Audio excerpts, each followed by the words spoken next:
एक सत्य घटना है, बहुत ही सत्य घटना है बरसाने की कि एक सेठ जी थे, उनके 3 पुत्र थे, उनके यहाँ कोई कन्या नहीं थी। तो वो देखते थे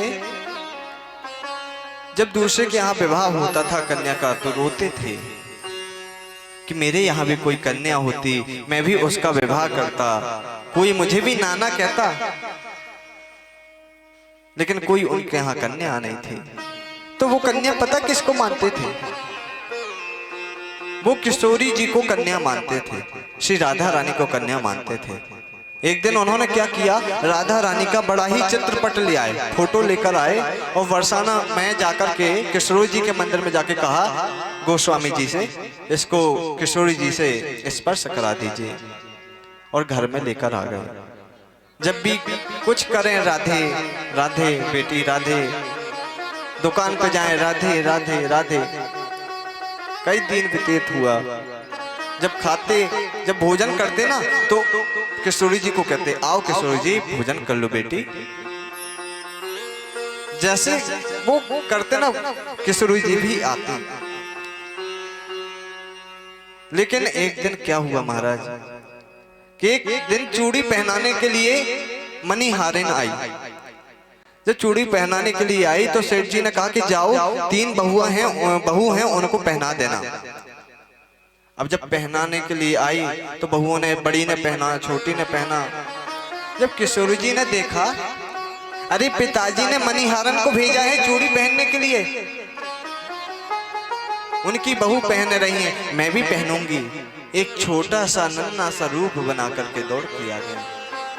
जैसे ही मणिहारन जाने लगी ना, अरे मणिहारन कहाँ जा रही हो, मुझे भी तो पहना दो ना। मणिहारन ने सोचा कोई कन्या होगी इनके यहाँ, सेठ जी के यहाँ जो आई होगी, इसलिए बोल रही पहना दो।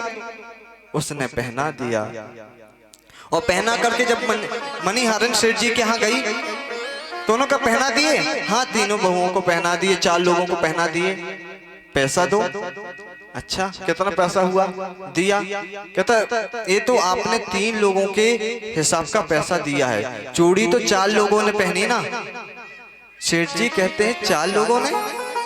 मेरे यहाँ तो 3 लोग हैं, 3 बहू हैं, चौथा कौन आ गया? लगता है दाम बढ़ा दिए क्या? कहता दाम नहीं बढ़ाए, आपके यहाँ 4 लोगों ने पहना, एक छोटी सी कन्या ने पहना है। सेठ जी को विश्वास नहीं हुआ। सेठ जी ने विचार किया, लगता है मणिहारन झूठ बोल रही है, मेरे से झूठ बोल रही कि पैसा ज्यादा मिल जाएगा। कहता मैं नहीं दूंगी, जितना पैसा था उतना ले लो, 3 का, हम चौथे का नहीं देंगे। मणिहारन ने कहा ठीक है, नहीं देना ना मत दो, समझो मैंने ही अपनी तरफ से पहना दिया, लेकिन मैं सेठ जी झूठ नहीं बोल रही, सत्य बोल रही हूँ। आपके यहाँ मैंने 4 लोगों को चूड़ी पहना कर आई हूँ, लेकिन सेठ जी ने 3 लोगों का ही पैसा दिया। मणिहारन तो चली गई। रात्रि का समय हुआ, जब सेठ जी सोने लगे तो स्वप्न में राधा रानी आई। कहते पिताजी क्या आप मुझे अपनी बेटी नहीं मानते क्या? वैसे तो बेटी बेटी करते रहते हैं, भोजन के लिए बुलाते रहते हैं। आज जब मणिहारन आई चूड़ी पहनाने के लिए तो 3 लोगों का पैसा दिया, मैं भी आई थी, मैंने चूड़ी पहनी है, आपने तो अपनी बहुओं का पैसा दिया, मेरा क्यों नहीं दिया? अरे मणिहारन ने चूड़ी वो बाजार से लेकर आई थी, उसका भी पैसा लगा था ना, उसको क्यों नहीं दिया? सेठ जी कहते किशोरी जी आप स्वयं आई थी? हाँ मैं स्वयं। अरे महाराज, सेठ जी की आंखों से अश्रु की धारा निकलने लगी। वो धन्य है मणिहारन जो स्वयं किशोरी जी छोटी सी कन्या का रूप धारण करके आई और चूड़ियां पहनने के लिए जितना धन था एक पोटली बांधी, और पोटली बांध करके कहाँ गई? मणिहारन के यहाँ, मणिहारन के घर। जैसे ही साकर खटखटाई, खोलो मैं सेठ हूं। जैसे मणिहारन ने कहा सेठ जी आप यहाँ क्यों, क्या हो गया? तुरंत चरणों में गिर गए और वो पोटली सामने रख दी। अरे मणिहारन तू धन्य है जो किशोरी तेरे हाथों से चूड़ी पहनने के लिए आई थी। तू सत्य बोल रही थी कि तूने 4 लोगों को ही चूड़ी पहनाया है, तेरे तो भाग्य अच्छे हैं जो किशोरी जी ने तुझे दर्शन दिए वो भी साक्षात्कार। तू इतना धन ले ले और भी कमी पड़े तो मैं और दे दूंगा। मणिहारन ने सुना कि स्वयं किशोरी जी आई थी मेरे से चूड़ी पहनने के लिए।